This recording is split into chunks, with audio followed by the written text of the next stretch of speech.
biz neçə illərdir beynəlxalq ictimaiyyətdən Xocalıya ədalət tələb edirdik və bu istiqamətdə addımlar atırdıq və Allahın lütfü ilə, öz gücümüzlə, cavanlarımızın, ordumuzun gücü ilə biz bu ədaləti bərpa elədik və inşallah tam da yaxın vaxtlarda inşallah bu ədalət tam bərqərar olunar və şəhidlərimizin qanı hesabına biz bu qələbəni əldə elədik, ordumuzun gücü hesabına əldə elədik və şükür Allaha ki, artıq qalib bir xalq kimi öz qurbanlarımızı da yad edirik. Amma Xocalı soyqırımı heç vaxt unudulmamalı olan hadisələrdəndir.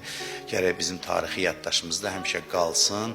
Heç vaxt unutmayaq ki, düşmənin həqiqi mahiyyətini üzə çıxardan hadisələrdən biridir və bu hadisənin həmişə yaşatmalıyıq.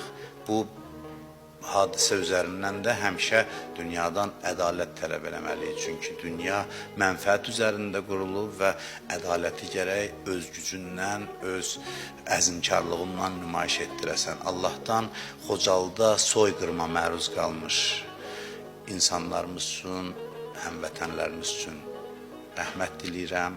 Allah tezliklə bütün torpaqlarımız üzərində nəzarətimizi bərpa eləməkdə bizə kömək olsun inşallah. Allah şəhidlərimizin ruhunu şad eləsin inşallah.